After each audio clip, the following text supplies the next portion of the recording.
We've got a special show tonight. Welcome to another 9.9 Heroes After Dark. We're here with a dear friend of ours, Alex from Thrift and Comics. Thank you for allowing us to visit the shop. I haven't been here since you started in the very beginning, so Yeah, this is incredible. Yeah, man. Thank you. So what's been going on from the first time when I first came here? You barely had anything. You had just opened. Yeah. We were probably utilizing maybe an eighth of the store. Yeah.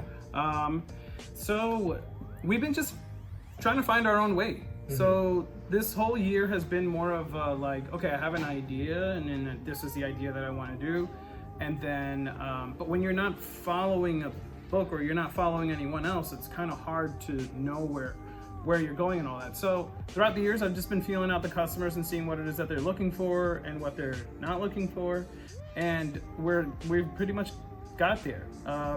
And being that we're at thrift store a little bit different, and we also have the comics, so people are looking for non-Marvel, non-DC stuff. At least when they come here, they're looking for a lot of. I think I had said this actually last time too.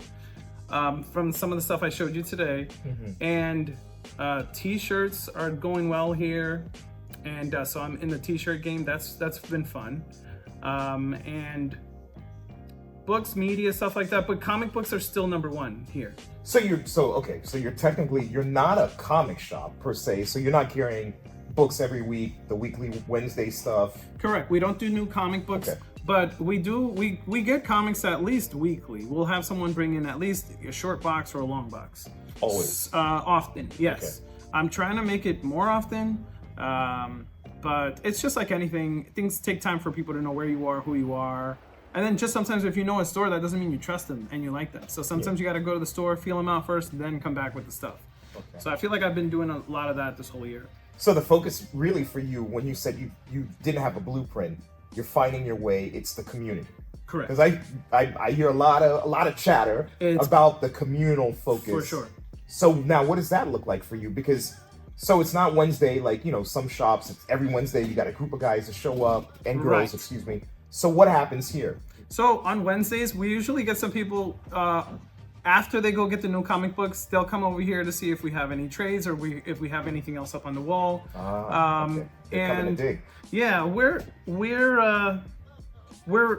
definitely trying to find our way where we'll probably end up doing more wall books, and then what we're gonna do is we're gonna end up creating a pricing format there where it's gonna be very simple thing.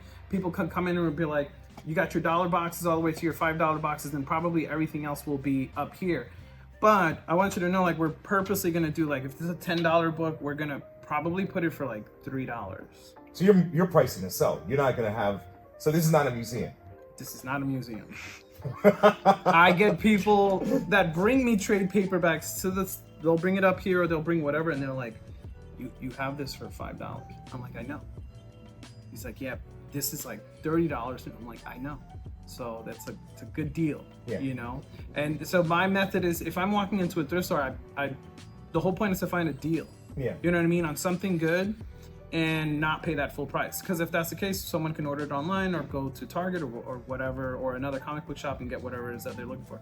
So I'll purposely put it lower here. So guys leave out of here with stacks at really good prices.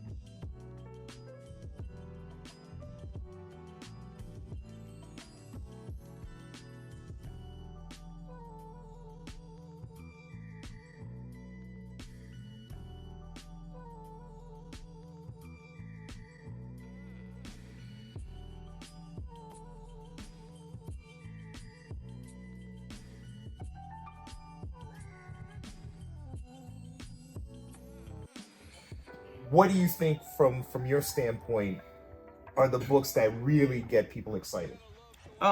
Silver Age all the time. Okay. It's just you guys know it's early Spider-Man, early ASM, just a lot of Silver Age stuff. I sell it all though. Silver Age, coverless, you name it. We sell it, and we're working more with Lenny on the slabs and all that. So. Shout out to Spineworks. Correct. We've got more slabs now than we did before. We're going to create a slab wall over there, and we're going to move a couple things. We're going to move the whole entire store again this month. Okay. So things are going to get moved around. And to me, it's more of look, I collect too, but customers it's different. You have to be more for the customer. You have to take your own personal likes and just shove that over there. And that's why it's like, it's hard, because sometimes I work with my customers. I see what, I'm like, oh, my guy over here, as weird as it sounds, you know, he's trying to collect the whole Hawkman series. I know. So, but that's just to go to show you, like, I'm working with a lot of completionists, a lot of people looking to complete those runs. And I just so happen to have a lot of back issues that I'm able to fill that in. Okay. And yeah. So now with the people that come here, you're not just getting comic collectors. You're getting Funkos. I mean, I see some Funkos here. I see Legos. Yes. So I'm glad you brought that up, because I'm tapping into all the communities. So I'm in the Lego community, and I kind of work also like Pawn Stars. So I have 2 Lego guys that are my pros. PAWN, not the not the other store. Right, Pawn Stars. And so I've got my guys for that, and you know, if pieces come in and stuff like, or like minifigures, they've taught me so much to see what to look for, what not to look for. And Legos, I can't keep them in stock. Yeah. And then you've got the Funko community too, which I haven't gotten too deep into, but I understand a little bit more about it. Like, I can tell a vintage Funko Pop box versus a new one, and I couldn't do that before. Okay. So I like working with the Funko Pop community also.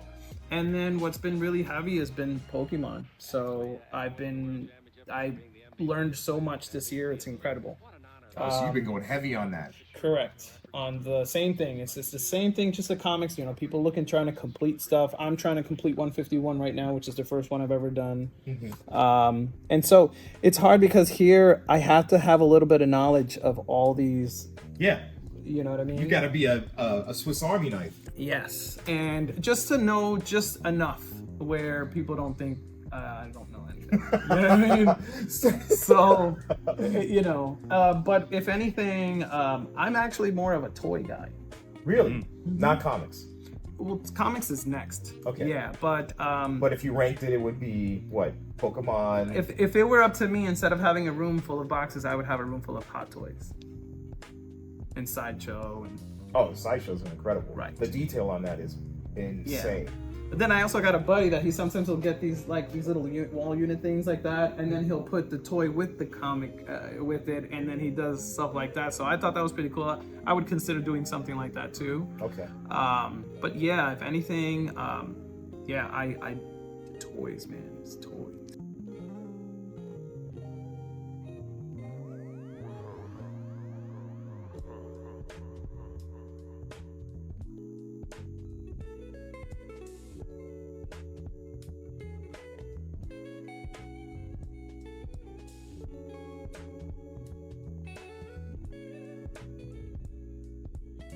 So I'm going with like the Mad Engine Marvel stuff. So these are older vintage. So like these are starting at $15 and up.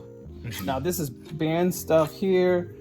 And people love this stuff too. And then I just started picking up on this Mad Engine. So like this is 30. This here is 30. That's sick. Yeah. Another $30 joint. This was probably, another 30. And so this has been popping here. Yeah. You know, like people walk in and they used to walk right to the comic, they were walking right to the shirts. So it's just whatever I feel is fun and that I could just kind of do and, you know, make money and have fun and then also make the customer happy. I'm there, yeah.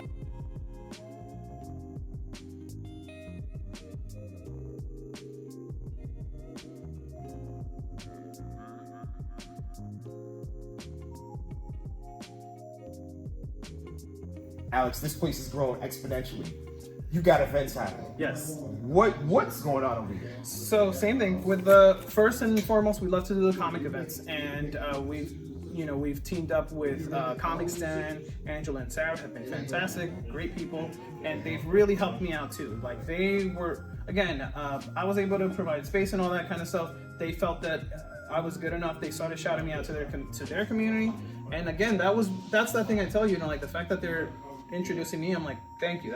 That's what counts right there. Yeah. So the events have been fantastic here. What kind of events are they? So we're doing monthly comic, which is the second Saturday of the month. It's a basic meetup. It's from 9 a.m. to 11, second Saturday of every month, and you're allowed to bring like a box. You can bring 2 short boxes if you want. Trade or sell or Both. Both. Yep. And I charge no fees or anything. Again, this is bringing it for the community. Just pull up, bring a short. Yep. And if you want to trade with some guys, slabs, Correct. is it, or raws, It's up to you. bronze, copper, It's up to you. Correct. and you can even trade with you. Correct. Yep. It all works out at the end. It all works out at the end. But I have sometimes the guys trading and selling here, and some guys walking out with over $1,000. I'm not kidding you. It's a good Alex time. is one of them. so it works and it's good, and it's like a small little hub for the comic community. So that's the second Saturday of the month, and then quarterly, once a quarter, we try to throw, instead of the basic meetup, we throw like this big sale. And then we'll put some tables out, and then you can rent the table and start selling your books and all that. But a couple of the couples, they could bring their stuff too to try to, But if you have a big collection, then I'm going to charge you for a table so you can come and bring in stuff, sure. which is makes That's sense, fair. right? Yeah. And so those have been fantastic. Those have been really great. Like I said, Angelo and Sarah have been helping out with that. And then aside from that, we do some like art events. We have artists come in and they'll just do small little pop-ups. And we had a wand making. We have wand making classes. Harry Potter wands? I made a Miles Morales wand because you can make whatever you want. My son made a Sonic wand, which was really cool. It was blue and had Sonic eyes, and he engraves it as real wood. Like, it's no joke. So there's that, and whatever's fun. So we're planning on doing board games and Pokemon tournaments. I don't know about Magic. I would love to tap into that and get the community in here. But if anything, I'm focusing for gaming. Yeah. Yeah, tabletop games and stuff like that. That's my next focus. Where can people find you? So mostly on Instagram, I would say, is where we post most of it. I think we're on Facebook too. It's all the same name, Thrifting Comics. And that's mostly where we post a lot of stuff. And like I said, sometimes I get so busy in here that I won't post, but then once I start, yeah. But I would say Instagram is where you can get a lot of the stuff. So slide in the DMs. Yes. Yeah, or ask any questions on the post and stuff like that. Okay. Or really, you can call the store. I will always answer. Old school? Yeah. What's the phone number? Welcome. 407-790-7495. All right. And on that note, thank you, Alex. Thank you, guys. It's always a pleasure. Absolutely. And we ended up finding